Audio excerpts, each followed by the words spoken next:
Okay, ಬಿಜೆಪಿಗರ ಪ್ರತಿಭಟನೆಗೆ DK Shivakumar ಇದೀಗ Muslim ಅಸ್ತ್ರ ಪ್ರಯೋಗ ಮಾಡಿದಂತೆ ಕಾಣಿಸ್ತಾ ಇದೆ. ಮುಸ್ಲಿಂ ಬಾಂಧವರು ಓಡ್ ಹೋಗ್ಬೇಕು ಅಂತ ಮಾನಸಿಕವಾಗಿ ಹಿಂಸೆ ಕೊಡ್ತಾ ಇದ್ದಾರೆ. ಇದು ಸರ್ವ ಜನಾಂಗದ ಶಾಂತಿಯ ತೋಟ ನಮ್ಮ ರಾಜ್ಯ. ಇವ್ರ ಕೈಲಿ ಸಂವಿಧಾನ ಬದಲಾವಣೆ ಮಾಡೋಕ್ಕಾಗುತ್ತಾ? ಸಂವಿಧಾನದಲ್ಲಿ ಎಲ್ರಿಗೂ ಹಕ್ಕಿದೆ ಅಂತ ಹೇಳೋದ್ರ ಮುಖಾಂತರ ಮುಸ್ಲಿಂ ಅಸ್ತ್ರ ಪ್ರಯೋಗ ಮಾಡ್ತಾ ಇದ್ದಾರೆ ಬಿಜೆಪಿಗರ ಪ್ರತಿಭಟನೆಗೆ. ಶಾಂತಿಯ ತೋಟ ಅವರು ಮುಸ್ಲಿಮ್ಸ್ ಬಾಂಧವರಿಗೆ ಅವ್ರಿಗೆಲ್ಲ ಕೂಡ ಮಾನಸಿಕವಾಗಿ ಹಿಂಸೆ ಕೊಟ್ಬಿಟ್ಟು ಈ ದೇಶ ಓಡೋಗ್ಬೇಕು ಅಂತ ಚಿತ್ರಹಿಂಸೆ ಕೊಡ್ತಾ ಇದ್ದಾರೆ. ಸರ್ವ ಜನಾಂಗದ ಶಾಂತಿಯ ತೋಟ. ಮತ್ತು ಯಾಕೆ ಅವ್ರ ಕೈಲಿ ಏನು ಕಾನ್ಸ್ಟಿಟ್ಯೂಷನ್ ಬದಲಾವಣೆ ಮಾಡೋಕ್ಕಾಗ್ತದ?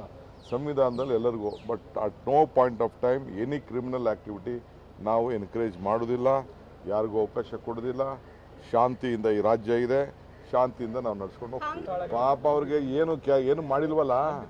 ಈ ರಾಜ್ಯಕ್ಕೆ ಡಬಲ್ ಇಂಜಿನ್ ಸರ್ಕಾರ ಫೇಲ್ ಆಗಲ್ಲ, ಈಗೂ ದೊಡ್ಡ ಇಂಜಿನು ಫೇಲ್ ಆಗುತ್ತದೆ. ನಮ್ಮದು ಶಾಂತಿಯ ತೋಟ.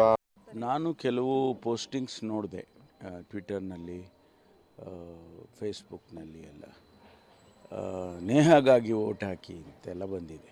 ಅಂದರೆ ಅರ್ಥ ಏನು ಅಂದರೆ ಇದನ್ನು ರಾಜಕೀಯವಾಗಿ ಬಳಸ್ತಾ ಇದ್ದಾರೆ ಅಂತ. ನಾನು ಅದಕ್ಕಾಗಿ ನಾವು ಯಾವುದು ಹೆಚ್ಚು ಪ್ರತಿಕ್ರಿಯೆಗಳನ್ನು ಮಾಡೋಕ್ಕೆ ಹೋಗಿಲ್ಲ. ಅವರು ನನ್ನ ಮೇಲೆ, ಮುಖ್ಯಮಂತ್ರಿಗಳ ಮೇಲೆ ಎಲ್ಲ ಇಲ್ಲ ಸಲ್ಲದ ಟೀಕೆಗಳನ್ನೆಲ್ಲ ಮಾಡಿದ್ದಾರೆ. ಸಂತೋಷ, ಅವ್ರು ಮಾಡೋದಕ್ಕೆ ನಮ್ಮದೇನು ತಕರಾರಿಲ್ಲ. ಆದರೆ ಕಾನೂನು ಈ ದೇಶದಲ್ಲಿ ಎಲ್ಲರಿಗೂ ಒಂದೇ. ಕಾನೂನು ನನಗೆ ಮಾತ್ರ ಬೇರೆ ಇರೋದಿಲ್ಲ, ಇನ್ನೊಬ್ಬರಿಗೆ ಮಾತ್ರ ಬೇರೆ ಇರೋದು. ಕಾನೂನಿನ ಪ್ರಕಾರ ಅವ್ರು ಯಾರೇ ಆಗಲಿ, ಹಿಂದೂ ಆಗಲಿ, ಮುಸಲ್ಮಾನ್ ಆಗಲಿ, ಕ್ರಿಶ್ಚಿಯನ್ ಆಗಲಿ, ಅಥವಾ ಯಾವುದೇ ಧರ್ಮ ಜಾತಿಗೆ ಸೇರಿದವರಾಗಲಿ, ಕಾನೂನು ಒಂದೇ ಇರೋದರಿಂದ ನಾವು ಕಾನೂನು ಪ್ರಕಾರ ಖಂಡಿತವಾಗಿ ಕ್ರಮ ತಗೊಳ್ತೀವಿ ಅಂತ ಹೇಳಿದ್ದೇನೆ. ಮುಖ್ಯಮಂತ್ರಿಗಳು ಕೂಡ ಹೇಳಿದ್ದಾರೆ. ಹಾಗಾಗಿ ಕಾನೂನನ್ನು ಬಿಟ್ಟು ನಾವು ಎಲ್ಲರನ್ನೂ ಸಮಾನರಾಗಿ ಕಾಣ್ತೀವಿ. ಇವರಂಗೆ ದೇಶದಲ್ಲಿ ಮೊದಲನೇ ಹಕ್ಕು ಯಾರಿಗೆ? ಒಬ್ಬ ಬಡವನಿಗಿರಬೇಕು. ಒಬ್ಬ ಬಡವನಿಗಿರಬೇಕು ಅನ್ನೋದನ್ನ ಬಿಟ್ಟು ಇವರು ದೇಶದಲ್ಲಿ ಮೊದಲನೇ ಹಕ್ಕು ಅಲ್ಪಸಂಖ್ಯಾತರಿಗೆ ಅಂತ ಹೇಳ್ತಾರಲ್ಲ, ಎಷ್ಟು ಮಟ್ಟಿಗೆ ಸರಿ ಇದೆ?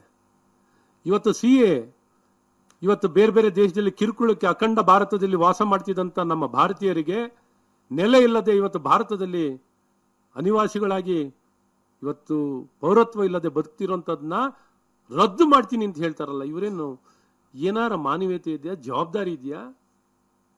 ಈ ನಾಗರಿಕರ ಬಗ್ಗೆ ಕಾಳಜಿನೂ ಇಲ್ಲದಂತ ಈ ಪಕ್ಷ ಓಲೈಕೆ ರಾಜಕಾರಣವನ್ನ